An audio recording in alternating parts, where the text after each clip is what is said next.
আমার ভাইরা, আমার মুরব্বী ও জিরাম, বড় বড় দাড়ি থাকলে খাঁটি ইমানদার হওয়া যায় না। বড় বড় জুব্বা থাকলে খাঁটি ইমানদার হওয়া যায় না। বড় বড় পাগড়ি থাকলে খাঁটি ইমানদার হওয়া যায় না। ইন্ডিয়া থেকে কয়েকদিন আগে তো মাত্র এক সপ্তাহ আগে আসলাম, সেখানে গিয়ে দেখলাম শিখেরা পাগড়ি পরে। ভারতের যে সাবেক প্রেসিডেন্ট ছিল, নামটা কি, মনমোহন সিং নাকি, মনমোহন সিং, সে দেখতে মাঝে মধ্যে আমাদের বাংলাদেশের প্রধানমন্ত্রীর সাথে যখন সাক্ষাৎ করতো তখন দেখতাম যে পাগড়ি পরতো। পাগড়ি এটা হচ্ছে শিখদের কিন্তু পাগড়ি আছে। তার মানে আপনিও যদি পাগড়ি বানান ইমানদার না, আপনিও ইমানদার না।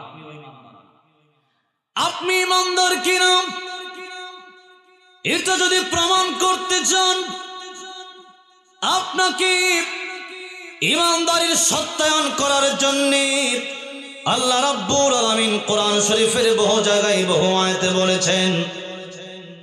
এক জায়গায় আল্লাহ রাব্বুল আলামিন বলেন, ইন্নামাল মুমিনুনা আল্লাযীনা আমানু বিল্লাহি ওয়া রাসূলিহি সুম্মা লাম ইয়ারতাবু ওয়া জাহাদু বিআমওয়ালিহিম ওয়া আনফুসিহিম ফি সাবিলিল্লাহ উলাইকা হুমুস সাদিকুন। ইমানের দাবিতে আমরা যদি বলি এটা করলাম ওটা করলাম, এর মানে আমি ইমানদার না। আল্লাহ রাব্বুল আলামিন বললেন, যদি তোমরা চার কাজ করতে পারো, এক নম্বর আমানু বিল্লাহ, আল্লাহর উপর যদি তোমরা ঈমান আনতে পারো, দুই নম্বরে ওয়া রাসূলিহি, আমার রাসূলের উপর যদি তোমরা ঈমান আনতে পারো, সুম্মা লাম ইয়ারতাবু, অতঃপর এর মধ্যে কোনো সন্দেহ থাকতে পারবে না। এরপরে ওয়া জাহাদু, জিহাদ করতে হবে, বিআমওয়ালিহিম, নিজের মাল দ্বারা, নিজের সম্পদ দ্বারা, টাকা পয়সা দ্বারা, নিজের জমি দ্বারা, যা আছে তা দিয়া আল্লাহর রাস্তায় সহযোগিতা করতে হবে। দিনের জন্য টাকা পয়সা কোরবানি করতে হবে, মসজিদে টাকা পয়সা দিতে হবে, মাদ্রাসা এতিমখানায় টাকা পয়সা দিতে হবে। আর ওয়া আনফুসিহিম ফি সাবিলিল্লাহ, নিজের নফস দিয়া আল্লাহর রাস্তায় জিহাদ করতে হবে। ও মুসলমান, আজকে আমরা আল্লাহর রাস্তায় নিজের জীবন দিতে অনেকে রাজি না। যদি ইমানের আন্দোলনে ডাক দেওয়া হয়, যদি ইসলামের আন্দোলনে ডাক দেওয়া হয়, অনেকেই বলে হুজুররা থাকুক, আমরা নাই। তার মানে হুজুররা থাকুক মানে কি হুজুররা একা জান্নাতে যাবে আর আপনাদের কি যাওয়ার দরকার নাই? হ্যাঁ, এই জন্য সুন্নত তো শুধু মিষ্টি খাওয়ার নাম নয়, সুন্নত তো শুধু কাইলোলা করার নাম নয়। আপনি সুন্নত মানলেন সহজ সহজ গুলো, আর কঠিন গুলো মানলেন না। উদখুলু ফিস সিলমি কাফা হবে না, পরিপূর্ণ ইসলামের ভিতরে আপনি প্রবেশ করতে পারলেন না। আর পরিপূর্ণ ইসলামের ভিতরে প্রবেশ করে না হচ্ছে মুনাফিকেরা। এই জন্য সুন্নত শুধু মিষ্টি খাওয়ার নাম নয়, উহুদের ময়দানে রক্ত ঝরানোটাও হলো একটা সুন্নত। সেটার দিকে আমাদের লক্ষ্য রাখতে হবে। জোরে বলেন ঠিক না বেঠিক? সুন্নাত নয় শুধু দাওয়াতের মেহমান, সুন্নাত নয় শুধু খাওয়া শেষ মধুপান, আরো কিছু সুন্নাত আছে তুমি জানো কি? জানলেও জীবনে কখনো তমানো কি? সুন্নাত শুধু নয় মজলুম সহায়ক, আর সুন্নাত হলো হংকার গর্জন। সুন্নাত শুধু নয় মেষ চড়তে যাওয়া, আর সুন্নাত হলো পাথরের আঘাত খাওয়া। মোহাব্বতে তাই খালিদ ওমর আলী আবু বকরের মতো পাশে থাকো কি আরো কিছু সুন্নাত আছে তুমি জানো কি জানলেও জীবনে কখনো তা মানো কি জোরে বলেন ঠিক না বেঠিক আমার ভাইরা আমার মুরব্বী বাবাজিরা আজকে আমরা শুকরিয়া আদায় করি আল্লাহ সুবহানাহু ওয়া তাআলা মুসলমানের ঘরে আমাদেরকে জন্ম দিয়েছেন মুসলমান একটা দেশের ভিতরে আমরা জন্মগ্রহণ করেছি যেখানে 95% মুসলমানের দেশ ইন্ডিয়া গিয়েছিলাম ওয়াজ মাহফিল করার পরের দিনই আমার পুলিশ গ্রেফতার করেছে একটা দিন আমার কারাগারে তারা রেখেছে সেখানে কিছুই বলার নাই হাজার হাজার হিন্দুদের ভিতরে 5টা 10টা মুসলমান পরিবার বসবাস করে মন চাইলে এভাবে কোরআনের দাওয়াত দেওয়া যায় না মন চাইলে জোরে জোরে আজান দেওয়া যায় না মন চাইলে জোরে জোরে জিকির করা যায় না ও মুসলমান একজন পুলিশ আমার দাওয়াত দিয়েছিল মুসলমান পুলিশ তার বাড়িতে আমি ছিলাম তার একজন বড় ভাই উনি আমাকে বলতেছেন আফসোস যদি আমি বাংলাদেশের মানুষ হতে পারতাম নিজের বড় ধন্য মনে করতাম এই বাংলাদেশে আমি আপনি জন্মগ্রহণ করেছি মুসলমান হইয়া বুক ফুলে চলি কত মানুষ মুসলমান কিন্তু জন্ম নিল হাজার হাজার হিন্দুর মাঝখানে অনেক হিন্দু আমার কাছে এসে দোয়া চাইল ভারতের একজন এসএসবির লোক এসে আমার কাছে দোয়া চাইল হুজুর কিন্তু আপনি আগামী রমজানের পরে যদি কাবা শরীফে যান তাহলে আমার জন্য কাবা শরীফের সামনে গিয়ে আল্লাহ রাব্বুল আলামিনের কাছে দোয়া করবেন বলেন সুবহানাল্লাহ কত হিন্দুর ইচ্ছা যে আমি মুসলমান যদি হতে পারতাম ইসলাম ধর্ম এত সুন্দর যেই ধর্ম মিথ্যাকে সাপোর্ট করে না যেই ধর্ম মদকে সাপোর্ট করে না গাঁজাকে সাপোর্ট করে না ইয়াবাকে সাপোর্ট করে না যে ধর্ম মা বাবাকে কষ্ট দেওয়া সাপোর্ট করে না যে ধর্মের ভিতরে মারামারির কোনো স্থান নাই ওই ধর্মের চাইতে সুন্দর কোনো ধর্ম হতে পারে না হিন্দুরা আমারে বলতেছে হুজুর মুসলমান হতে মনে চায় কিন্তু মুসলমান আমরা হতে পারি না আজকে আমি আপনি মুসলমান হওয়ার পরেও নামাজ পড়ি না তারা তো মুসলমান হতে পারে না ইচ্ছা করলে কিন্তু হিন্দুর ঘর থেকে জন্ম নিলেই মুসলমান হওয়া এত সহজ নয় আজকে আমাকে আপনাকে আল্লাহ তাআলা আখের নবী শ্রেষ্ঠ নবীর উম্মত বানাইলেন আমাকে আপনাকে আল্লাহ রাব্বুল আমিন মুসলমান মুসলিম কান্ট্রিতে জন্মগ্রহণ করালেন আল্লাহ রাব্বুল আমিন নিজেকে মুসলিম বানালেন এরপরেও যদি আপনি মুনাফিক হয়ে যান কিয়ামতের ময়দানে আল্লাহর কাছে আপনি কি জবাব দেবেন মুসলমানের ঘরে জন্ম হওয়ার পরেও যদি নামাজ ছেড়ে দেন মুসলমানের ঘরে জন্ম হওয়ার পরেও যদি কোরআন ছেড়ে দেন মুসলমানের ঘরে জন্ম নেওয়ার পরেও যদি হালাল ছেড়ে দেন ও মুসলমান আপনার জন্য আফসোস ছাড়া আর কিছুই না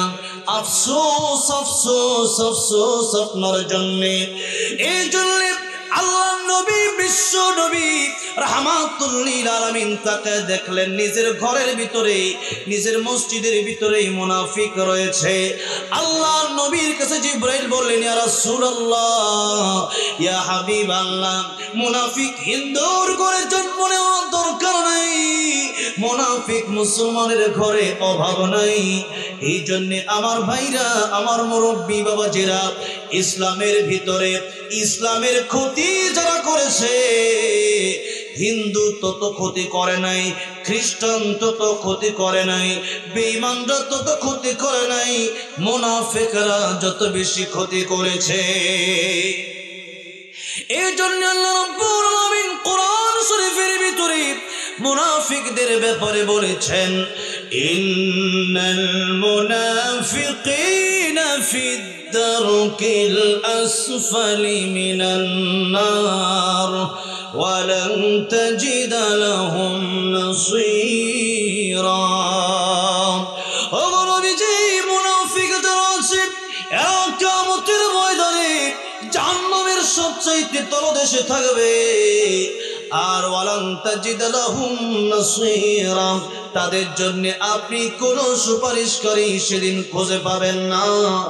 এই জন্য আমার ভাইরা, আমার মুরব্বী ওয়াজিরা, আজকে দেখা যায় মুসলমান নামধারী হয়ে আমরা বসে আছি, মুসলমানিত্বকে আমরা অতটা সহজ মনে করেছি, কিন্তু আল্লাহ তাআলা বলছেন না, আম হাসিবতুম আন তাদখুলুল জান্নাহ, জান্নাত এত সহজ নয়।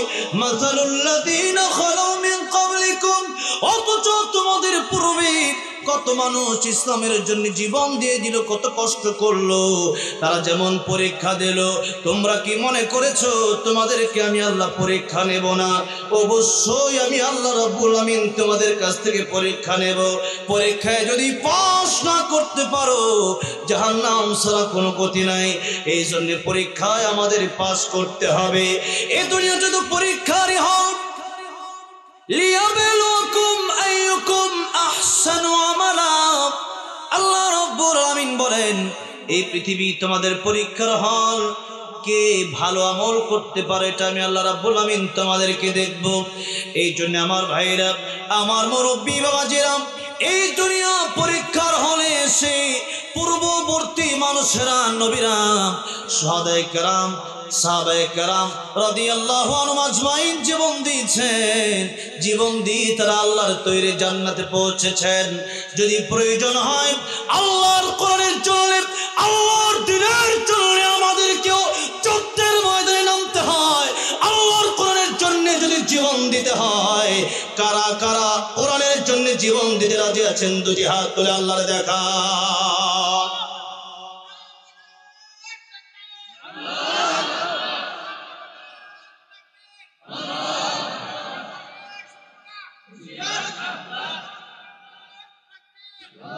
আল্লাহ কবুল করেন, হাত নামান।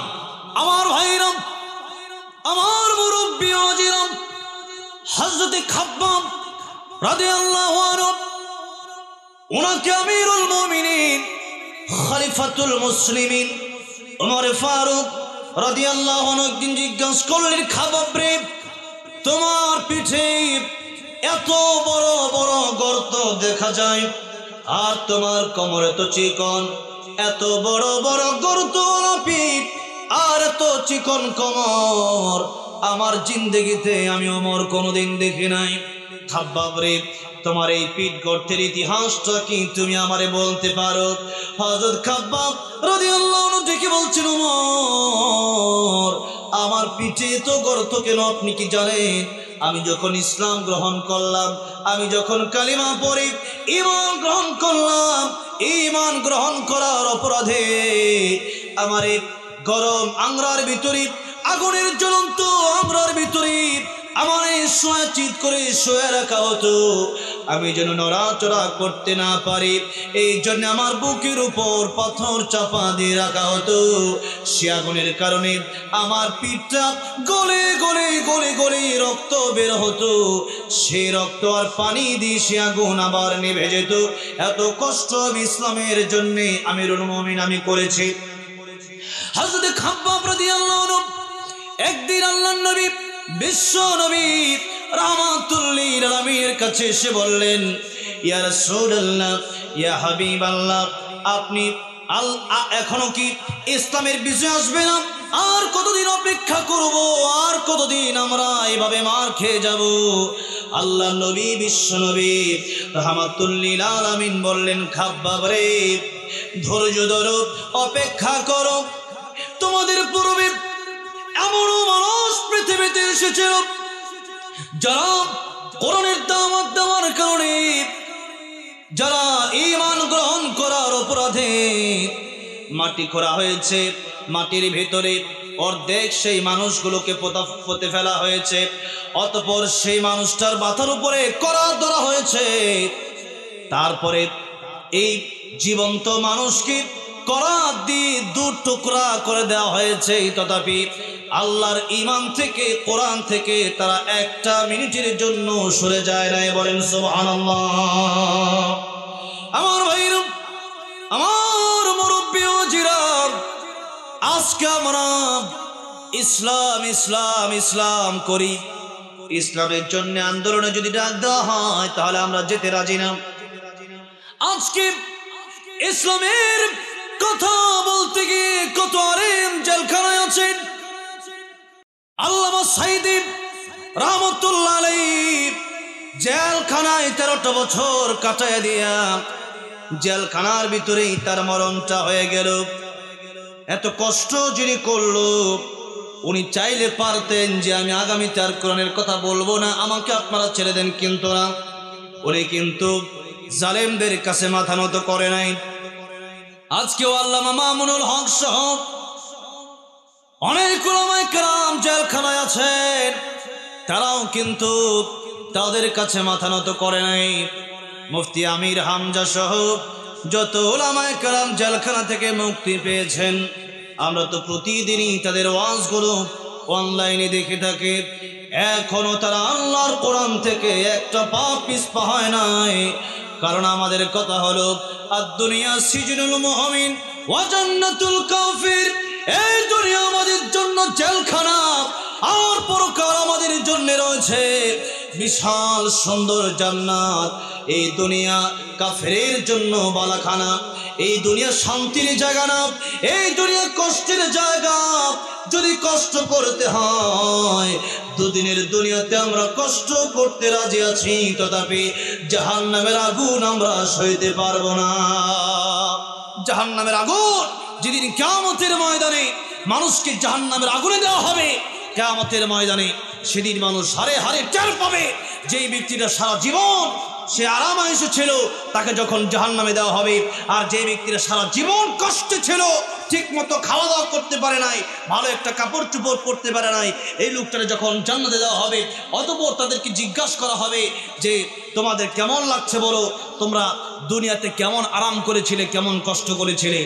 যে ব্যক্তিটা জান্নাতের ভেতরে যাবে, জান্নাতের সুখ নাজ নেয়ামত দেখবে, ওই ব্যক্তির দুনিয়াতে সারা জীবন কষ্ট করার পরেও এই ব্যক্তি বলবে আমি আমার জীবনে কোনো কষ্ট কাকে বলে এটাই জানি না। জোরে বলেন সুবহানাল্লাহ। কষ্ট কারে বলে এটা আমি জানি না, এটা আমি দেখিনি। জোরে বলেন সুবহানাল্লাহ। আর যে ব্যক্তি সারা জীবন সুদের টাকা, ঘুষের টাকা, মানুষকে নির্যাতন করে সেই টাকা খেয়ে পেটকে মোটা করেছে, এটা তো সুদ খাওয়া, ঘুষ খাওয়া, টাকা খাওয়া নয়। ইতিমের মাল খাওয়া, মিসকিনের মাল খাওয়া, জনগণের টাকা খাওয়া, এগুলো তো শুধু টাকা খাওয়া নয়। পেটের ভিতরে আপনি পেটের ভিতরে খাবার ঢোকালেন না, বরং পেটের ভিতরে আপনি জাহান্নামের আগুন ঢোকালেন। পেটের ভিতরে কি ঢোকাইছে? জাহান্নামের আগুন ঢোকাইছে। এই জাহান্নামের আগুন ঢোকানোর কারণে কিয়ামতের ময়দানে আল্লাহ তাআলা যখন তার জাহান্নামে দেবে, তারেও জিজ্ঞাসা করা হবে আরাম আয়েশ তুমি কেমন করেছো বলো। সে বলবে আরাম আয়েশ করে বলে এটা আমি জানি না।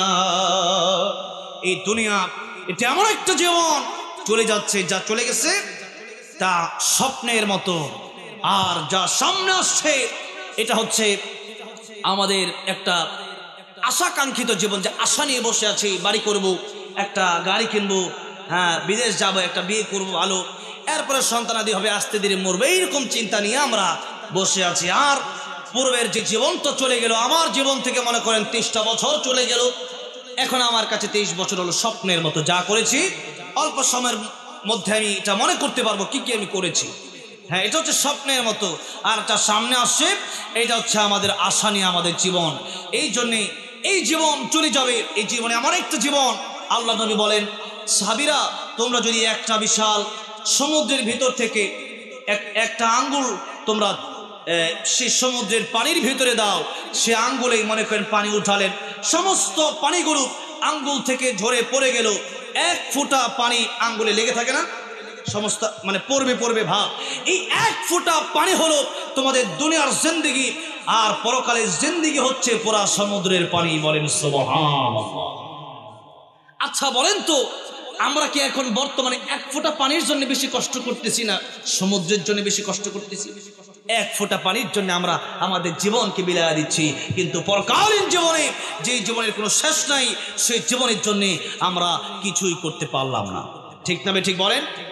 আল্লাহ রাব্বুল আলামিন বলেন, এই দুনিয়ার ভিতরে যা কিছু তোমরা করো না কেন, যুহজিহানিন নার ওয়া উদখিলাল জান্নাতা ফাকাদ ফাজ।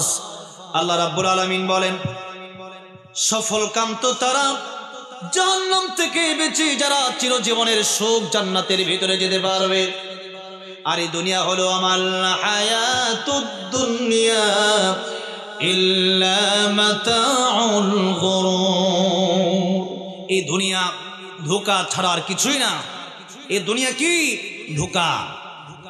এই দুনিয়াতে এমনই ধোঁকা, বাড়ি গাড়ি নারী। আল্লাহ নবী বললেন, সাহাবায়ে কেরাম শোনো, এক লোক মারা যাবে, মারা যাওয়ার সময় তার তিনজন ভাই, একজন ভাইকে জিজ্ঞেস করলো, ভাই তুমি আমি মারা গেলে তুমি আমার জন্য কি করবে?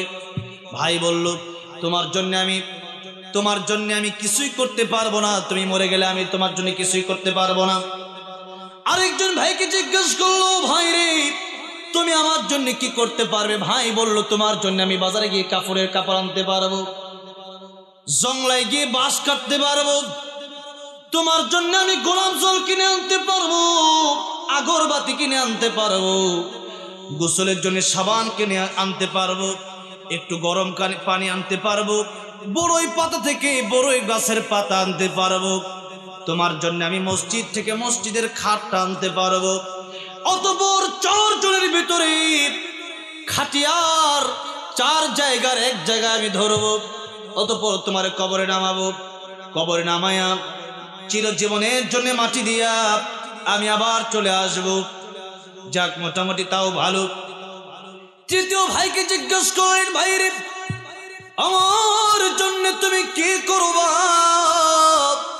ভাই ডাক দিয়া বলল, ভাই রে তোর ওই 2 ভাইয়ের মতো আমি না, আমি তোর সাথে কবরে যাব। জোরে বলেন সুবহানাল্লাহ। আমি তোর সাথে কবরে যাব, আমি তোর সাথে মিজানে যাব, আমি তোর সাথে পুলসিরাতে যাব, আমি তোরে জান্নাতে যাওয়ার আগ পর্যন্ত তোর সাথে থাকবো। চিৎকার দিয়ে বলেন সুবহানাল্লাহ। এখন আপনারা মনে করতে পারেন এই 3 ভাইয়ের কথা যে নবীজি বললেন, 3 ভাই মনে হয় সাধারণ এরকম মানুষের মতো ভাই না। 3 ভাইয়ের নবীজি বলেন, 3 ভাইয়ের 1 নম্বর ভাইয়ের নাম হলো টাকা পয়সা সম্পদ। এই টাকা পয়সা সম্পদ কোটি কোটি টাকা আপনি ব্যাংকে রাখতে পারেন, মৃত্যুর সাথে সাথে একটা টাকাও আপনার কবরে দেওয়া হবে না। জোরে বলেন ঠিক না বেঠিক? এই কাফনের কাপড় যেদিন আমাকে আপনাকে পরানো হবে, কাফনের কাপড়ের কি পকেট আছে? জোরে বলেন আছে? কাফনের কাপড়ের পকেট নাই। দুনিয়াতে যতদিন বেঁচে আছেন ততদিন মনে করেন আমি একটা পাঞ্জাবি বানাইছি, তো পাঞ্জাবি বানানোর সময় আমরা আলাদা এই কথা বলে দিতে হয় না যে আমার পকেট দিয়ে দিবেন, বলতে হয়েছে? বলতে হয় নাই। আপনার শার্ট বানানোর সময় আলাদা বলতে হয় নাই যে আমার পকেট দিয়ে দিয়েন, এরপরেও পকেট উনি দিয়ে দিছে, কারণ আপনার টাকা পয়সা পকেটে রাখতে হবে, নাকি বলেন? কিন্তু কাফনের কাপড়ে পকেট আছে? হ্যাঁ, পকেট নাই। আর পকেট দিলেও এই পকেট দিয়া কোনো লাভ হবে? আল্লাহ পাক বলেন, আমার ফেরেশতা যারা, এদেরকে ঘুষ দিয়া আমার ফেরেশতাকে তোমরা আমার কাছ থেকে সরাই দিতে পারবা না। আমার এমন ফেরেশতা, এটা দুনিয়ার পুলিশের মতো না। দুনিয়ার সব পুলিশ তো একরকম না, অনেক ভালো পুলিশও আছে। তবে কিছু পুলিশ আছে, এদেরকে যখন কানে ফু দেওয়া হয় তখন দেখবেন এরা অটোমেটিক ছাইরা দেয়, আছে না? এমপি সাহেব ফোন দিয়া বলে দিছে, আমার লোক ইসমা আজম করে দিছে ছাইরা। কিন্তু আল্লাহ বলেন না, গিলাদুন শিদাদ লা ইয়াসুনাল্লাহ মা আমারহুম ওয়া ইয়াফআলুনা মা ইউমারুন। কঠিন ফেরেশতা, এরা পিটাবে তোমাকে। কবরে যাওয়ার পরে লোহার হাতুড়ি দিয়ে আঘাত করবে তোমারে, মাথা থেকে পা পর্যন্ত চূর্ণ বিচূর্ণ হয়ে যাবে, আবার জিন্দা হবেন, আবার মারবে, আবার জিন্দা হবেন, আবার মারবে। এই ফেরেশতারা এমন ফেরেশতা যারা কানে শোনে না। কানে, কারণ কানে শুনলে মায়া লাগতে পারে। আপনি যদি চিল্লান, ভাই আমার অনেক কষ্ট হচ্ছে, আমার অনেক কষ্ট হচ্ছে, তখন মায়া লাগতে পারে। পারে কি পারে না? দুনিয়াতে যত কি বলেন, যত কষ্টই হোক, একটা মানুষ যখন চিল্লায় বা একটা মানুষকে মনে করেন চুরকে অনেক সময় মানুষ পিটায়, পিটালে পরে চুর যখন বলে ভাই আর করবো না, আর করবো না, রক্তাক্ত হয়ে যায়, তখন রক্তটা দেখার পরে আর চোরের কান্নাকাটির আওয়াজ শোনার পরে মানুষ চোরকেও মাফ করে দেয়, দেয় কি দেয় না? কিন্তু আমি বড় কষ্ট লাগলো আমার একটা বিষয় দেখে। কিছুদিন আগে একটা লোক আব্বা আব্বা করে বলছিল কিছু বন্ধুদেরকে যে আব্বা আমার বাঁচাও, বন্ধুরা তারে মারছে, আব্বা আব্বা বইলা ডাকছে, এরপরেও তারে মারছে। কত জঘন্য, কত আল্লাহ যে বলছে উলাইকা কাল আনআমি বাল হুম আদাল, এমনি তো বলেন নাই, একটা জানোয়ারও তো মানুষকে এরকম কষ্ট দেয় না। প্রায় 13 ঘন্টার উপরে তাকে মেরে, তাকে কষ্ট দিয়ে খাবার না দিয়া এরপরে তারে মারা হয়েছে। নাউজুবিল্লাহ বলে। এরকম পশুর মতো চরিত্র আজকে মানুষের হয়ে গেছে। যে কথা বলতেছিলাম, ফেরেশতারা এত কঠিন, এত কঠিন, এই ফেরেশতারা কানে শোনে না। আপনি ডাকলে তারা কিছুই শুনবে না, তারা খালি মারবে। কারণ শুনলে ফেরেশতার অন্তরে মায়া লেগে যেতে পারে। ওই ফেরেশতা অন্ধ, চোখে দেখে না, কারণ চোখে দেখলে মায়া লেগে যেতে পারে। এই জন্য আপনার রক্ত, আপনার মাংস, আপনার হাড্ডি গুড্ডি গুঁড়া হবে, এগুলো ফেরেশতা চোখে দেখবে না। আমার ভাইয়েরা, আমার মুরব্বী ওয়াজিরা, ওই ফেরেশতা এত কঠোর ফেরেশতা হবে, সেই ফেরেশতাদেরকে ঘুষ দিলে কোনো কাজ হবে না। সেই ফেরেশতারা ঘুষের মাধ্যমে আপনাকে ক্ষমা করবে না। যদি ক্ষমা পেতে হয়, দুনিয়াতে আল্লাহর কাছে খাঁটি তওবা করে ক্ষমা নিতে হবে। কিসের মাধ্যমে ক্ষমা নিতে হবে? তওবার মাধ্যমে ক্ষমা নিতে হবে। আমার ভাইরা, আমার মুরব্বী ওয়াজিরা, এই জন্য বললাম ফেরেশতা থাকবে নিয়োজিত। এই ফেরেশতারা আপনাকে মারবে, আপনারে কষ্ট দিবে।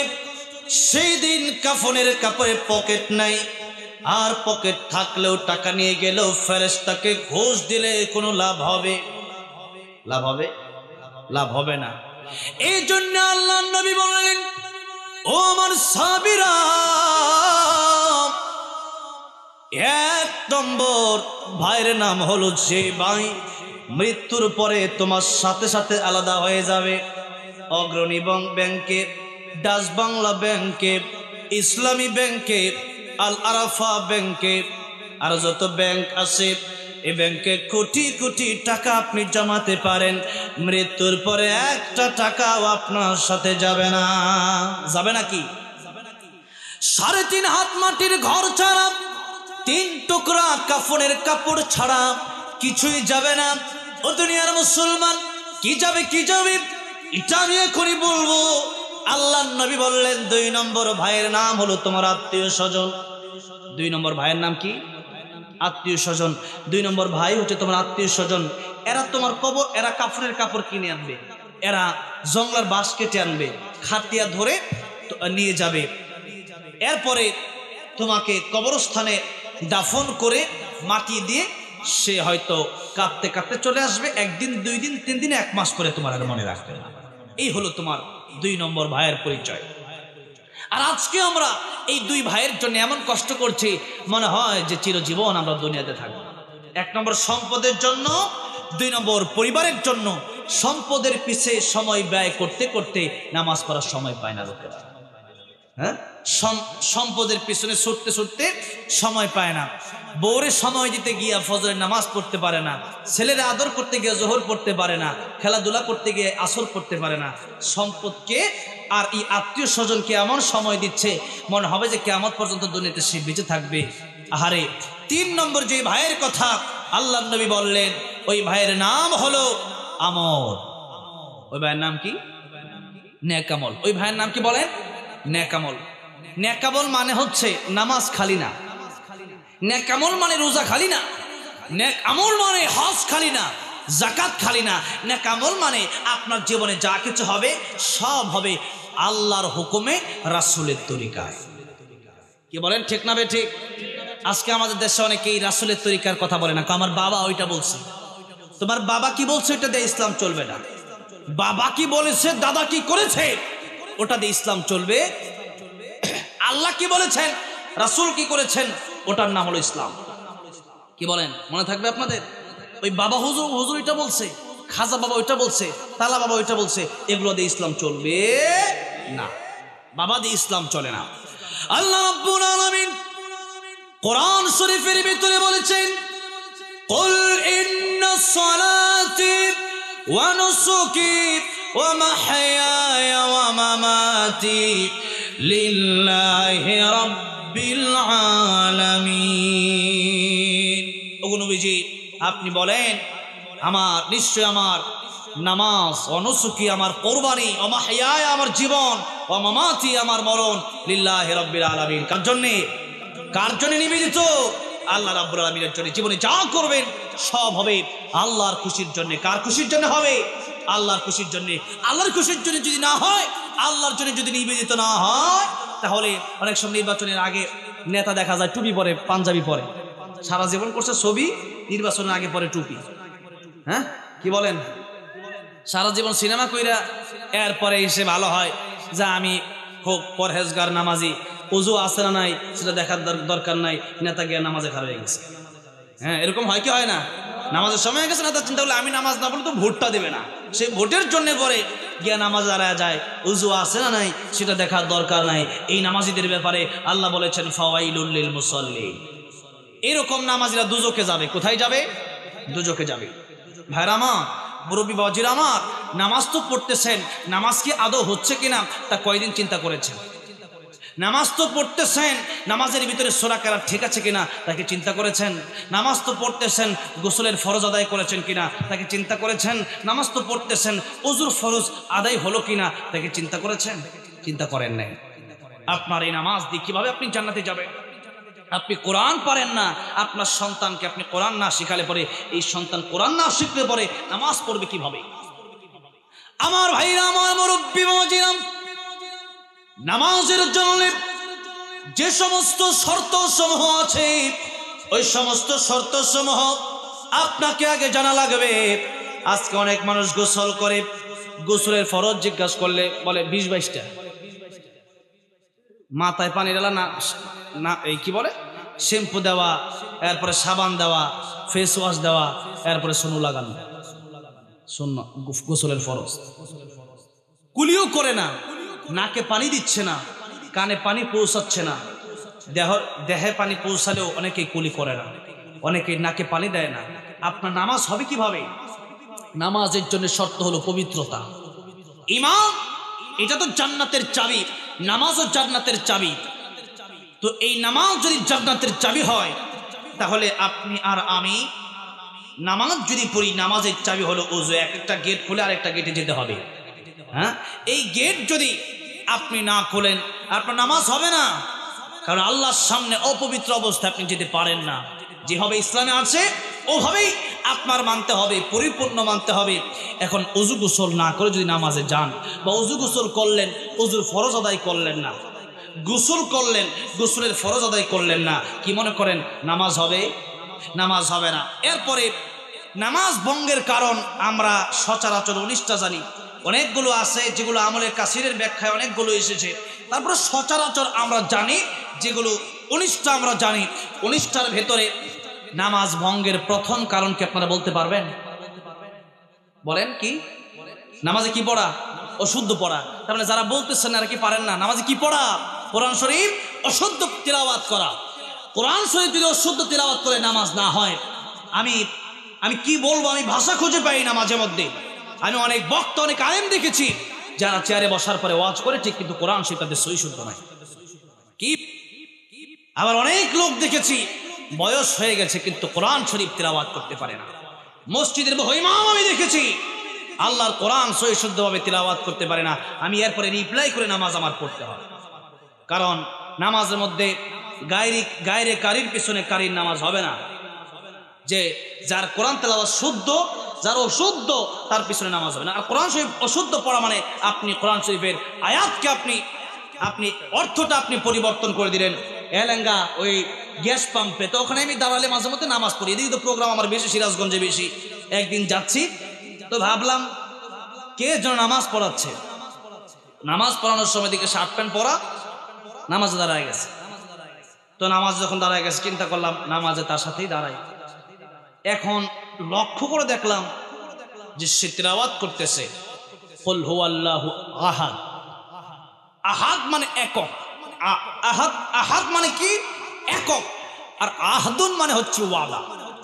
তো আল্লাহ একক, এটা জায়গায় যদি হয়ে যায় আল্লাহ ওয়াদা, তাহলে কি হইল?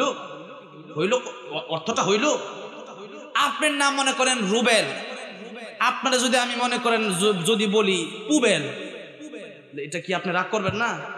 আপনার নাম রুবেল, আপনি যদি কই রুবিল্লা, জসিম যদি কই জসিম্মা, তাহলে কি কাঁচাওয়ার নিচে একটা দিব কেলে গিয়া, আমার নাম ব্যাঙ্গাস কেলে গিয়া, যেরকম ঠিক না বে ঠিক। ঠিক তেমনি ভাবে কোরআন যদি আপনি শুদ্ধ করে সুন্দরভাবে সহিভাবে তিলাওয়াত করতে পারেন, কোরআন আপনাকে কিয়ামতের ময়দানে সুপারিশ করে আল্লাহ তরি জান্নাতের ভেতরে পৌঁছে দেবে। আর যদি আল্লাহর কোরআন আপনি সহি শুদ্ধভাবে তিলাওয়াত না করতে পারেন, কোরআন শরীফের অর্থ পরিবর্তন হয়ে যাচ্ছে। এই কোরআন শরীফ অনেক সময় কোরআন শরীফ বাংলাতে অনেকেই পড়ে, বাংলাতে কোরআন শরীফ পড়া যাবে না, নিষিদ্ধ, হারাম। বাংলাতে কোরআন শরীফ ছাপানো যাবে না। বাংলাতে কোরআন শরীফ ছাপায়া পরে এটারে পড়তেছে আলহামদুলিল্লাহ। আচ্ছা বলে মনে আপনারাই দেখেন আলহামদুলিল্লাহি রাব্বিল আলামিন। এখন আলহামদু যদি আপনি বলেন বাংলাতে কি হা আছে? কোরআন শরীফের আপনি তিলাওয়াত করেন আরবি হরফ 29-এর ভিতরে দুইটা হা, একটা বড় হা আর একটা ছোট হা। সাধারণভাবে আমি বললাম, তো হাটা যদি আপনি বাংলাতে পড়তে চান তখন আপনি পড়বেন আলহামদুলিল্লাহি রাব্বিল আলামিন। আপনার প্রথমেই নামাজ ভেঙে গেছে, আপনার নামাজ আর হবে না। আজকে বাংলাতে বাংলা পড়তে পড়তে পড়তে পড়তে কোরআন শরীফটাকেও বাংলা বানানো হয়েছে। যারা বাংলা এই কোরআন শরীফ করেছে, বাংলায় কোরআন শরীফ যারা অনুবাদ ভিন্ন কথা, অর্থ ভিন্ন কথা, অর্থ তো পড়বেনি, কিন্তু কোরআন শরীফের ডাইরেক্ট নিচের লাইনে লেখা থাকে বাংলা, এভাবে সম্পূর্ণ হারাম, এভাবে কোরআন শরীফ পড়া জায়েজ নাই, পড়া যাবে না। আমার ভাইরাম, আমার মুরব্বী মজিরম, আল্লাহর কোরআন আল্লাহ শুধু তাবিজের তোর জন্য দেয় নাই। আল্লাহর কোরআন আল্লাহ রাব্বুল আমিন শুধু পরে পরে বুকে ফোদাওয়ার জন্য দেয় নাই। আল্লাহ রাব্বুল আমিন কোরআন শরীফ আমার জন্য আপনার জন্য দিয়েছেন। তাম পৃথিবীতে আমি আর আপনি জীবনে যা কিছু করব আল্লাহর কোরআন থেকে নিয়ে করব। কোরআন শরীফ দিয়ে আমি নামাজ পড়ব, কোরআন শরীফ দিয়ে আমি আমার জীবন ব্যবস্থা পরিচালনা করব, কোরআন শরীফ দিয়ে আমি আমার রাষ্ট্র পরিচালনা করব। এই জন্য আল্লাহ কোরআন দিয়েছেন। সমস্ত কিছু আল্লাহর কোরআন দিয়ে চালাতে হবে। আজকে আমরা কোরআন শরীফ করে রেখে দিয়েছি, 1 মাস 2 মাস 6 মাস চলে যায়, আল্লাহর কোরআনের উপর ময়লা পরে ভরে যায়, টিভি ঢেকে রেখেছেন, কিন্তু আল্লাহর কোরআনটা একবার আপনি হাতে নিয়ে একটা চুমা খেতে পারেন না, আল্লাহর কোরআনটা পরিষ্কার করতে পারেন না। আপনি কিভাবে মনে করতেছেন যে আপনি জান্নাতে চলে যাবেন? জান্নাতে যাওয়ার জন্য কোরআনকে মহব্বত করতে হবে সেরকম ভাবে, কারণ কোরআন এটা গায়রে মাখলুক। কোরআন কি গায়রে মাখলুক? কোরআন মাখলুক নয়, কোরআন হচ্ছে আমার আল্লাহর কালাম। কোরআন কার কালাম? আল্লাহর কালাম। এই কোরআন শরীফ আল্লাহর কালামের জন্য কিয়ামতের ময়দানে যারা প্রতি রাতে সূরা মুলুক তিলাওয়াত করবে, কোন সূরা? সূরা মুলুক। যারা ইয়াশার নামাজ পড়ে ঘুমের আগে তিলাওয়াত করবে, কিয়ামতের ময়দানে সূরা মুলুক তারে আল্লাহ রাব্বুল আমিনের কাছে সুপারিশ করবে, আল্লাহ এই বান্দাটা যদিও গুনাহগার কিন্তু প্রতি রাতে আমি কোরআন শরীফ তিলাওয়াত করেছে, আজকে যদি তুমি ক্ষমা না করো হয়তো বান্দারে জান্নাতে দাও, নয়তো আমি কোরআন রে তুমি বাতিল করে দাও। বলেন তো আমাদের মতো গুনাহগারের জন্য আল্লাহর কোরআনকে কি আল্লাহ রাব্বুল আমিন বাতিল করে দেবে নাকি? দেবে? আল্লাহ রাব্বুল আমিন বলবেন কোরআন আমি তোর সুপারিশ মঞ্জুর করে নিলাম, আমি তোর সুপারিশ মঞ্জুর করে আমার এই গুনাহগার বান্দাটাকেও আজকে আমি জান্নাতের মেহমান বানায় দিলাম।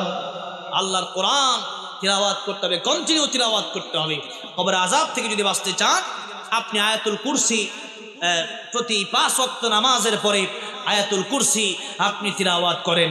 আপনি তো আয়াতুল কুরসি তিলাওয়াত করতে গেলেও আপনাকে কোরআন শুদ্ধ করতে হবে। ভাইরামার মুরব্বী বাবাজি, আল্লাহ তাআলা কোরআন শরীফে সূরা তাহরিমের 6 নম্বর আয়াতে স্পষ্ট ঘোষণা দিয়েছেন, উ আনফুসাকুম ওয়া আহলিকুম নারা। আপনাদের কষ্ট হচ্ছে? বেশি না, মাত্র আধা ঘন্টার সময়, 11:30 পর্যন্ত আমি লাস্ট টাইম নেব। আমি দয়া করে মেহেরবানি করে আপনাদেরকে বলবো, একজন লোকও উঠবেন না। এগুলো আস্তে আস্তে মাহফিলের সৌন্দর্য নষ্ট হয়। একজন উঠতে আরেকজন উঠতে মনে চায়, কথাটা শয়তান ধোকা দেয়।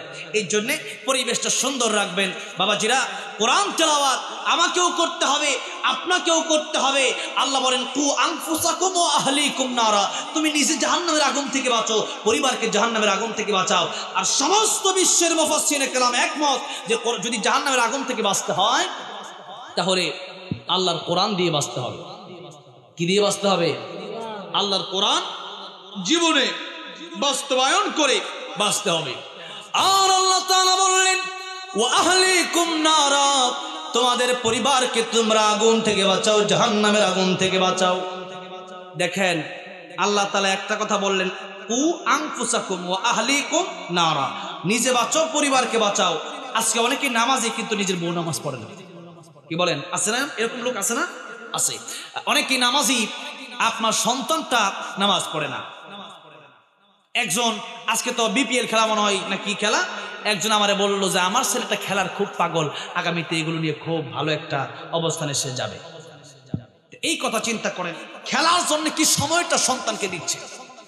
এই জন্য ভাইরা আমার, মুরব্বী বাবাজিরা আমার, সন্তানকে আপনি যদি কোরআন না শিখান, এই সন্তান আপনার বিরুদ্ধে কিয়ামতের ময়দানে আল্লাহর কাছে বিচার দাঁড় করে। আল্লাহ রব্বানা আতিহিম দিআফাইন মিনাল আযাবি ওয়ালআনহুম লা'নান কাবীরা। আল্লাহ আমাদের রব, বাবার কারণে কোরআন শিখতে পারি নাই, বাবা ডাক্তার বানাইছে, বাবা ইঞ্জিনিয়ার বানাইছে, বাপে আমারে সব শেখাইছে, ব্যবসা কেমনে করতে হয় এটা শেখাইছে, কেমনে খাওয়া দাওয়া করতে হয় এটা শেখাইছে, কেমনে মানুষের সাথে ভালো করে চলতে হয় এটা শেখাইছে, কিন্তু আল্লাহর কোরআন আমার শিক্ষা দেয় নাই। আজকে আমি একা জাহান্নামে যাব না, জাহান্নামে যদি যেতে হয় আমার বাবাকে আগে জাহান্নামে দেন, আমার বাবার বুকের উপর পাড়া দিয়ে তো পর আমি জাহান্নামে যাব। জুড়ে বলেন নাউজুবিল্লাহ। যে সন্তানের জন্য আপনি সারাটা জীবন খেটে গেলেন, নিজে আপেল কমলা না খায়া সন্তানের জন্য আনলেন, যে সন্তানের জন্য ঈদের সময় নিজে ভালো কাপড় না পরে সন্তানকে কিনে দিলেন, ওই সন্তান যদি কিয়ামতের ময়দানে আপনার বিরুদ্ধে বিচার দায়ের করে, আল্লাহ আমার বাপের আগে জাহান্নামে দেন, অতঃপর আমি যাব। মেয়ে যদি বলে, আল্লাহ আমি তো পর্দা রাখতাম, বাপের সব শেখাইলো, পর্দা তো রাখতে, আমার বাপ ছিল আমার গার্ডিয়ান, আমার বাপ তো আমার বলে নাই, আল্লাহ আমার বাপের আগে বিচার করেন, বলেন তো কিয়ামতের ময়দানে খুব ভালো লাগবে না অপমান হবে? অপমান হওয়া লাগবে। এই জন্য বাবাজিরা, সন্তানটারে কোরআন শিক্ষা দেয়। আমার এটা তো বলছি না যে ডাক্তার ইঞ্জিনিয়ার না, ডাক্তার ইঞ্জিনিয়ার তো আমাদের দরকারই আছে। এই যে 2 দিন আগে ডাক্তারের কাছে গেলাম, ডাক্তার আমাকে দেখে খুব খুশি, আমি আপনার একজন ফ্যান, ইবনে সিনা হাসপাতাল ঢাকা, তো আমাকে বলল আপনি আমার নাম্বারটা রেখে দেন। তা আমি খুব খুশি হইলাম। অনেক সময় হিন্দু ডাক্তার পড়লে মাঝে মধ্যে একটু অন্যরকম ব্যবহার করে, মুসলমান ডাক্তার আমার সাথে এত ভালো ব্যবহারটা করলো, আমি খুশি হয়ে গেলাম। আরেক ডাক্তারের কাছে গেলাম, 1000 টাকা ভিজিট। একই দিনে আমি 2জন ডাক্তার দেখাইছি যে কোনো কারণে। তো ডাক্তার, প্রথম যিনি ডাক্তার, উনি আমার 1000 টাকা ভিজিট দিয়ে আমি রুমে ঢুকলাম। যাওয়ার পরে আমাকে চিনলো, চিনার পরে বললো, হুজুর 1000 টাকা ভিজিট আমি সবার কাছ থেকে নিলেও আপনার কাছ থেকে নিতে পারবো না। উনি কাগজে 1000 টাকা লিখে সাইন করে দিলেন, সে 1000 টাকা আমাকে আবার ফেরত দিয়ে দিন। আলহামদুলিল্লাহ বলে। তো এই যে উলামায়ে কেরামকে ভালোবাসতেছে, এরকম ডাক্তার তো আমাদের মুসলমানের ভিতরে হওয়া দরকার, বৈজ্ঞানিক মুসলমানের ভিতরে হওয়া দরকার। এখন তো আলহামদুলিল্লাহ মাদ্রাসাগুলোতে বাংলা, অঙ্ক, ইংরেজি ক্লাস 5 পর্যন্ত, 8 পর্যন্ত শিক্ষা দেওয়াই হচ্ছে কোরআনের পাশাপাশি। এরকম তো না যে আমরা অঙ্ক পারি না। আমি তো আলহামদুলিল্লাহ বিশ্বের বহু রাষ্ট্র ঘুরেছি। এই রমজানের পরে 12টা রাষ্ট্র আমার সফর আছে। আমি তো ওপেনলি সাধারণভাবে মোটামুটি চলার জন্য যতটুকু দরকার ততটুকু ইংলিশ আরবি আমি পারি, চলার জন্য যতটুকু দরকার। আরবি তো আলহামদুলিল্লাহ মোটামুটি পারি, আর ইংলিশ যতটুকু দরকার আমার, আমি যারা ইংলিশে কথা বলে, দুবাই আরবি রাষ্ট্র, সেখানে আমি গিয়েছিলাম। আরবি রাষ্ট্র হলেও সেখানে বেশিরভাগ মানুষ এখন ইংলিশে কথা বলে। তো সেখানে আমি গেলাম, ইংলিশে কথা বলে বলে মানুষের সাথে চলেছি। তো এটা তো আমরা এখন আলহামদুলিল্লাহ পারি। ব্রেন তো তার সবচেয়ে ভালো যে গোটা কোরআন শরীফ মুখস্থ করতে পারে, নাকি বলেন? কোরআন শরীফ পুরোটা মুখস্থ করে চারটিখানি ব্যাপার, চারটিখানি ব্যাপার না। আমার ভাইরা, আমার মুরব্বী বাজে, 2টা বছর 5টা বছর ছেলেটাকে আপনি কোরআন শিখান, এরপরে আপনি ডাক্তার ইঞ্জিনিয়ার বানান, কোনো সমস্যা নেই। এখন অনেক আলেম আছে যা ডাক্তারও আবার আলেমও, ডাক্তারও মুফতিও, হ্যাঁ, এরকম অনেক আলেম আছে, ইঞ্জিনিয়ারও আবার আলেমও, এরকম আলেমের অভাব নাই। এই জন্যে আপনি যদি চান যে আপনার সন্তানটা যদি জাহান্নাম থেকে বাঁচে, তাহলে আপনি আপনার সন্তানটাকে কোরআন শিক্ষা দিন। কি শিক্ষা দিতে হবে? আল্লাহর কোরআন শিক্ষা দিতে হবে। অত বড় শুন, এই সন্তানকে যদি কোরআন শিক্ষা দিতে পারেন, আল্লাহ নবী, বিশ্ব নবী রাহমাতুল লিল আলামিন বলেন, দুনিয়ার মানুষেরা রে, তোমাদের যখন মৃত্যু হয়ে যাবে, তোমাদের সব আমল শেষ হয়ে যাবে, আর আমল করতে পারবে না, আমলের দরওয়াজা বন্ধ হয়ে যাবে, কিন্তু তোমাদের 3টা আমল বাকি থাকবে। জোরে বলেন, কয়টা আমল? একটা আমলের নাম হলো সদকায়ে জারিয়া। একটা আমলের নাম কি বলেন? সদকা জারিয়া। যে টাকা পয়সা আপনি 500 টাকা মসজিদে দান করেছিলেন, ওই টাকাটা আপনি মরার পরেও এখানে যত মানুষ নামাজ পড়বে, এই মানুষের নামাজের সবগুলো আপনার কবরে যাবে। বলেন সুবহানাল্লাহ। আপনি মাদ্রাসায় টাকা দিয়েছিলেন, এই মাদ্রাসা যতদিন পর্যন্ত থাকবে, এই মাদ্রাসায় কোরআন তেলাওয়াত হবে। মাদ্রাসার কোরআন তেলাওয়াতের কারণে আল্লাহ সুবহানাহু ওয়া তাআলা, আপনি মরে যাবেন, আপনি তো নামাজ পড়তে পারতেছেন না, কোরআন তেলাওয়াত করতে পারতেছেন না, এই জন্যে আপনি কবরে যাওয়ার পরে তারা যে কোরআন তেলাওয়াত করতেছে, ওই সব আল্লাহ সুবহানাহু ওয়া তাআলা আপনার কবরে পৌঁছায় দিবেন। বলেন সুবহানাল্লাহ। তাহলে কি বুঝলেন? মাদ্রাসা মসজিদে দান করলে কি লস না লাভ? লাভ। যদি আপনি মনে করেন আখিরাত আমার আছে, পরকাল আমার জন্য আছে, এটা আল্লাহর ব্যাংকে জমা হবে। 2 নম্বর হলো আল্লাহর নবী বললেন, যে আলেমের কথা শুনে মানুষ ভালো হয়ে যায়, যে মানুষের কথা শুনে আরেকজন ব্যক্তি নামাজি হয়ে যায়, যে আলেমের কথা শুনে আরেকজন ব্যক্তি হালাল ধরে হারাম ছেড়ে দেয়, অর্থাৎ উপকারী কোনো কথা আমার মাধ্যমে যদি আপনি শুনে যদি আপনি আমল করেন, আমার ইন্তেকালের পরে আপনার সমস্ত সব যা করবেন জীবনে, আল্লাহ তাআলা তার ডবল করে আমার কবরেও আল্লাহ পৌঁছায় দিবে। বলেন সুবহানাল্লাহ। আর আমার মুরব্বী বাজে, এই জন্য নিজে নামাজ পড়েন না, আরেকজনকে নামাজ বানায়। নিজে কোরআন পড়েন না, আরেকজনকে কোরআন শিখায়েন। নিজে একা ভালো হয়ে না, আরেকজনকে ভালো বানাবার চেষ্টা করেন। তাহলে কিয়ামতের ময়দানে এমনও তো হতে পারে আমার গুনার কারণে আমি জাহান্নামের আগুনে যেতে হবে। যদি সেদিন আপনার নেকামলের কারণে আপনি জান্নাতে যান, আল্লাহকে বলতে পারবো, আল্লাহ এই লোকটা জান্নাতি হয়েছে এমনিই না, আমার কথার মাধ্যমে জান্নাতি হয়েছিল, আজকে তার সাথে আমারেও তুমি জান্নাতের মালিক বানায় দাও। বলেন সুবহানাল্লাহ। এরকম আলেম যদি হয়, আলেমের কথার মাধ্যমে মানুষ ভালো হয়, এই আলেমের কারণেও এই জারি থাকে এই আমলটা। 3 নম্বর হলো আল্লাহর নবী বিশ্ব নবী বললেন, 3 নম্বরে হলো তোমার নেককার সন্তান। যদি একটা আলেম হাফেজ, একটা নেককার নামাজি সন্তান দুনিয়াতে রেখে যেতে পারো, তোমার ইন্তেকালের পরে এই সন্তানের আমলের সবটা আল্লাহ রাব্বুল আমিন তোমার কবরে পৌঁছায় দেবেন। যদি একটা সন্তানকে তুমি যদি মানুষের মতো মানুষ বানায় যেতে পারো, ডাক্তার ইঞ্জিনিয়ারের কথা বলা হয় নাই, যদি মানুষের মতো মানুষ মানে আর রহমান আল্লামাল কোরআন খালাকাল ইনসান, মানুষ হবে কোরআন শিকার পরে। কি শিকার পরে মানুষ হবে? কোরআন শিকার পরে প্রকৃত মানুষ হওয়া সম্ভব। আমার ভাইরা, আমার বাবাজিরা, অনেক লম্বা চড়া কথা, এক একটা কথা বলতে গেলে অনেক সময়ের প্রয়োজন। আজকে বাবা মা যারা আছেন, সন্তান সবার সাথে ভালো ব্যবহার করে না। করে সবাই কেন ভালো ব্যবহার করে না? আপনি কোরআন শিক্ষা দিতে পারেন নাই। যদি কোরআন শিক্ষা দিতে পারতেন, তাহলে ঠিকই আপনার সাথে সন্তান ভালো ব্যবহার করত। আপনি কোরআন শিক্ষা দেন, ইনশাআল্লাহ এই সন্তান কোনোদিন আপনার বৃদ্ধাশ্রমে পাঠাবেন। আমি গিয়ে দেখে এসেছি কত বৃদ্ধাশ্রমে আজকে বড় বড় নেতার, বড় বড় চাকরিজীবী, টাকা পয়সার অভাব নাই, আমেরিকা লন্ডনে চলে গেছে, স্ত্রীকে নিয়ে আমোদ ফুর্তি করছে। মা বাবা আজকে সারা জীবন টাকা পয়সা দিয়ে মানুষ বানানোর পরে, ডাক্তার ইঞ্জিনিয়ার বানানোর পরে মাকে বৃদ্ধাশ্রমে রেখে দিয়েছে। অনেক কয়েকদিন আগের ঘটনা দেখলাম, মা মরে যাবে নাকি মরে গেছেই, বলো লাশটা নিয়ে যাও। বললো আমি পারবো না, এতদিন ছিল ওখানে, ওখানে আপনার একটা ব্যবস্থা করে ফেলেন। নাউজুবিল্লাহ বলেন। আমিরুল মুমিনের দরবারে বাবা গেল, আমার ছেলের বিচার করেন। আমিরুল মুমিন বললেন, তুমি তোর বাবার সাথে বেয়াদবি করেছো। সন্তান বলেন, আমার কথা আগে শোনেন, আমার বাবা কি আমার সব হক আদায় করেছে? আপনি কি বলেন, আমি কি আমার বাবাকে সব হক দেব? আমার বাবা কি আমাকে সব হক দেবে না? ওমর রাদিয়াল্লাহু আনহু বলেন, হ্যাঁ, বাবার প্রতি যেমন সন্তানের হক আছে, সন্তানের প্রতিও বাবার হক আছে, উভয়জনের হকে আদায় করতে হবে। ও বাবা, তোমার প্রতি হক হলো তোমার একটা ভালো বিয়ে করার দরকার ছিল, কারণ ভালো মা থাকলে পরে ভালো সন্তান পৃথিবীতে আসবে, ভালো মা না থাকলে পরে ভালো সন্তান ওই পেট থেকে আসবে। আজকে আমাদের মহিলারা পর্দার খবর নাই। আম্মাজান খাদিজার উত্তর শরীফ, ও মা বোনেরা, হযরত ফাতেমা রাদিয়াল্লাহু আনহার উত্তর শরীফ আজকে হয়েছেন। মনে মনে ভাবতেছেন, কিন্তু আপনি পর্দা করেন না, পর্দা আপনার ভেতরে নাই।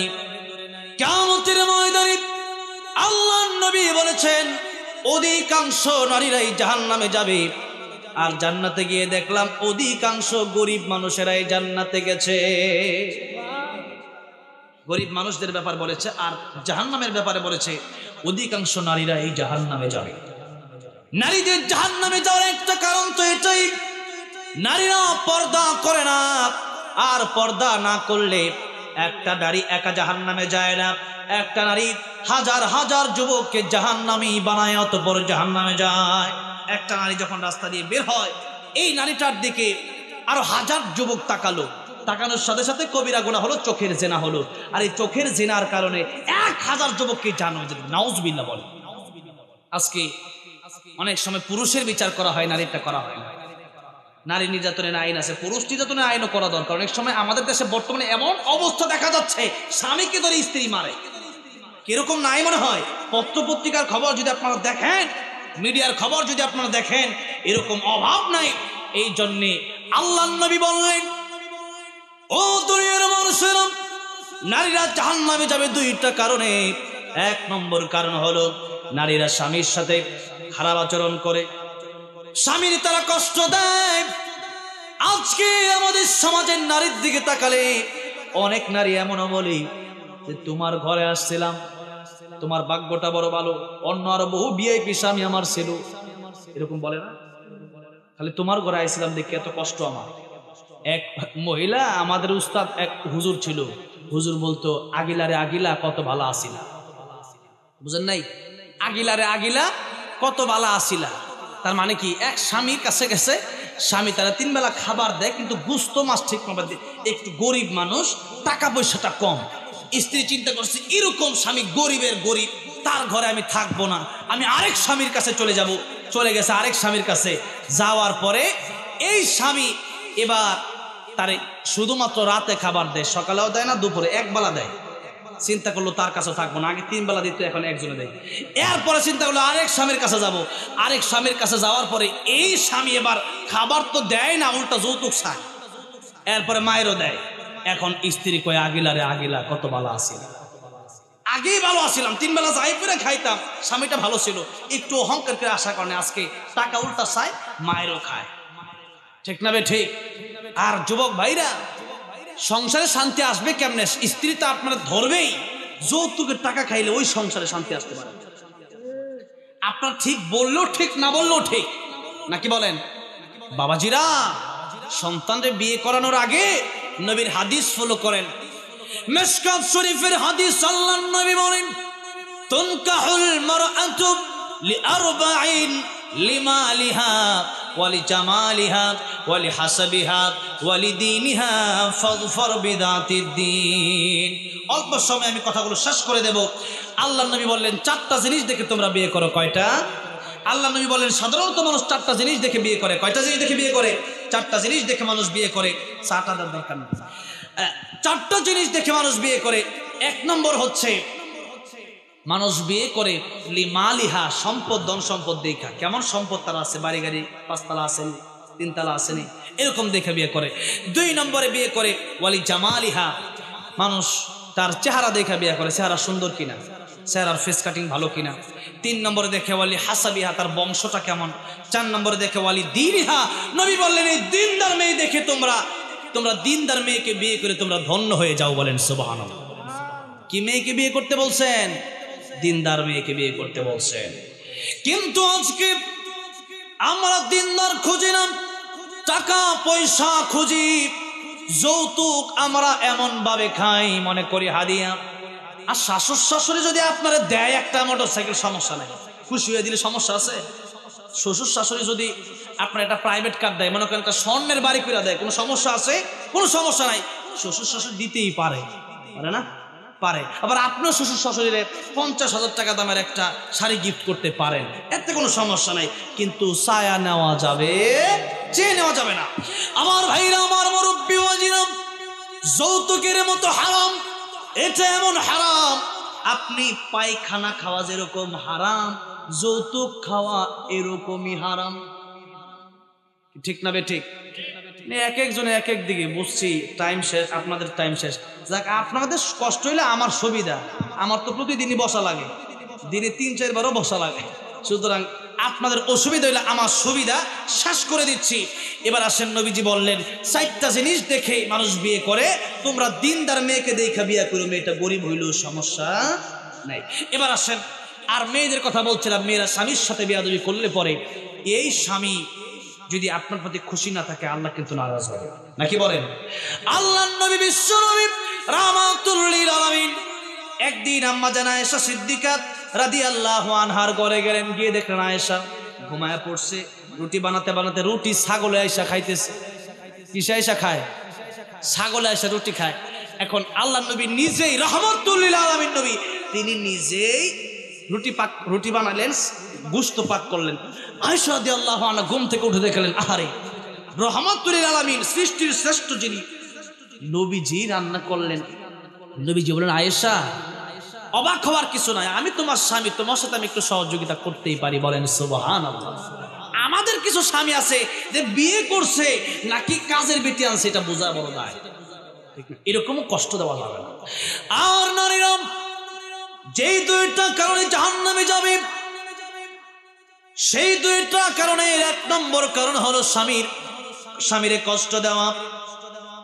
এটার মধ্যে দেখেন, আলী রাদিয়াল্লাহু আনহু, ফাতেমা রাদিয়াল্লাহু আনহা, ঘরে খাবার থাকতো না, ফাতেমা রাদিয়াল্লাহু আনহা উল্টা স্বামীরে বলতেন, স্বামী আপনি ধৈর্য ধারণ করেন। সুবহানাল্লাহ। আমাদের স্ত্রী একটু সমস্যা হইলেই বলে যে তোমার ঘরে খাবার নাই, এটা নাই ওটা নাই, চলে যাব বাপের বাড়ি, এই কথা, এরকম কথা বলা যাবে না। 2 নম্বর কারণ হলো নারীরা জাহান্নামে জন্য যাবে, কারণ নারীরা মানুষকে লানত দেয়, নারীরা মানুষকে বদদোয়া দেয়, মাঝে মধ্যে নিজেরই বদদোয়া দেয়। আমি মরি না কি লিগা? হ্যাঁ, এক লোক গানই গাইছে, আমি কেন মরি না, আজরাইল কি চিনে না। বদমাইশ, জুতার বাড়ি দেওয়া দরকার, এরকম শিল্পী করে। যেরকম ঠিক না বে ঠিক? এর বলে আজরাইল চিনে না, কি কয় আজিব কারবার, আজরাইল বলে চিনে না। এর মরার কি শখ, এ মনে করছে মরলো আর খুশি না, মরছেন মানে আপনার শেষ, এরকম না। অনেক যুবক আত্মহত্যা করে। আত্মহত্যা করা কত বড় খারাপ। আত্মহত্যা করলেন মানে আপনি নিজের জীবনকে নিজের হাতে আপনি জাহান্নামের ভেতরে সমর্পণ করলেন। আজকে যুবকরা আত্মহত্যা করে, এক একটা মেয়ের জন্য, মেয়ের আত্মহত্যা করে ছেলের জন্য, মনে করে আত্মহত্যা করলে মানে কষ্ট শেষ না। আপনি আত্মহত্যা করলেন মানে নবীজি হাদিস শরীফের ভিতরে বলেছেন, আত্মহত্যাকারীর শাস্তি হবে কিয়ামতের ময়দানে। যে ব্যক্তি ছুরি দিয়ে গলায় পুঁজ দিয়ে আত্মহত্যা করেছে, কিয়ামতের ময়দানে তার হাতে আল্লাহ ছুরি দিয়ে দেবে। সেই ব্যক্তি ছুরি দিয়ে গলায় আঘাত করবে, মরবে, আবার জিন্দা হবে, আবার ছুরি দিয়ে আঘাত করবে, আবার মরবে, এরকম শাস্তি চলতেই থাকবে, চলতেই থাকবে। যে ব্যক্তি গলায় রশি দিয়ে ফাঁসি দিয়ে আত্মহত্যা করেছিল, তাকে আল্লাহ রাব্বুল আলামিন ফাঁসি দড়ি দিয়ে দেবে। সেই দড়ির ভেতরে ফাঁসিতে সে ব্যক্তি ঝুলবে, মরবে, আবার জীবিত হবে, আবার মরবে। যে ব্যক্তি বিষ পান করেছিল তার হাতে বিষ দেওয়া হবে, বিষ পান করবে, মরবে, আবার জীবিত হবে, আবার মরবে, আবার জীবিত হবে, আবার মরবে, এরকম শাস্তি তার চলতেই থাকবে।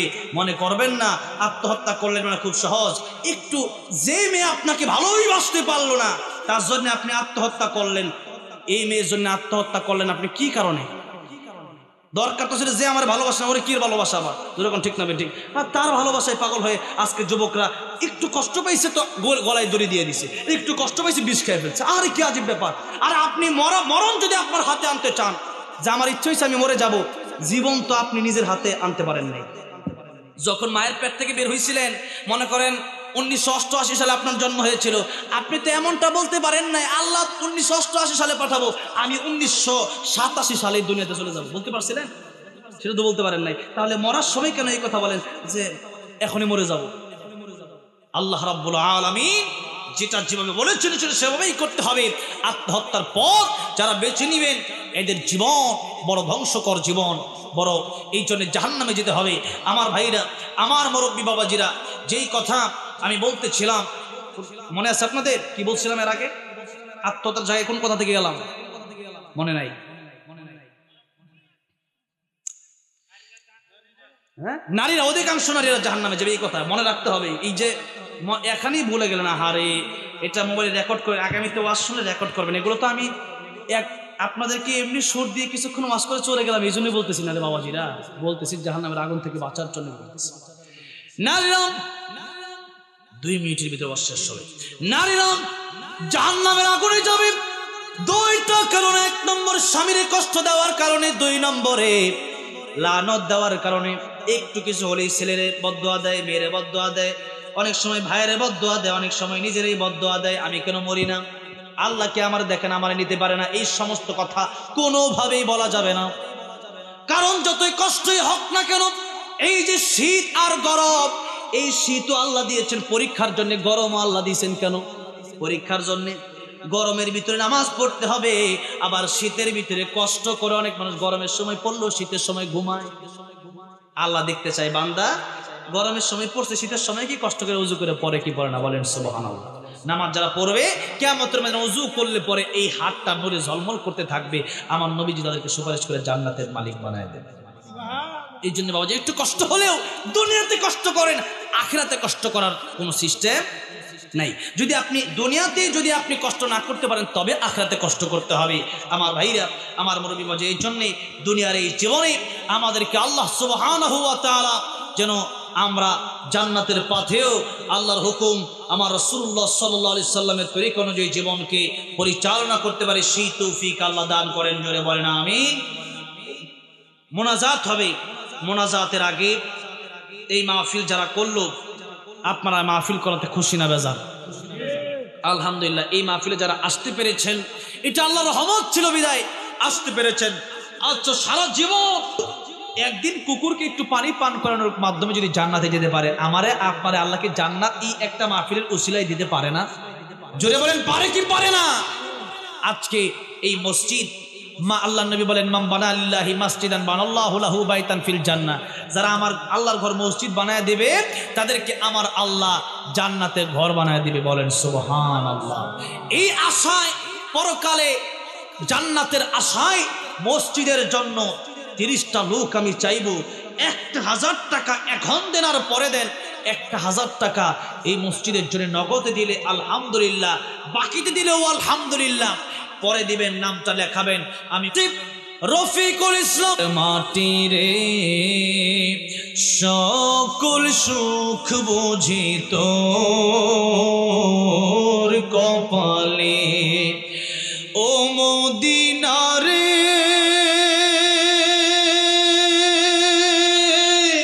তোর বুকে আমার নবী, যার লাগি পাগল সবই, যার তরে হইল সৃষ্টি ত্রিভুবন। কাঁদি আমি সারাক্ষণে, কখন যাব সেখানে, সহে না সহে না আর পরাণে, ও মদিনার মাটি রে সকল সুখ বুঝি তোর কপালে, ও মদিনা রে পাখি যদি হতাম আমি, উড়ে উড়ে যেতাম আমি, থাকতো না মনে কোনো যাতনা। সাথে নাই টাকায় আমার কেমনে কেমনে যাব সেখানে ও মদিনার মাটি রে সকল সুখ বুঝি তোর কপালে। আল্লাহ জীবনে একবার হলেও সবাইকে মক্কা মদিনা যাওয়ার তৌফিক দিয়ে বলেন আমিন।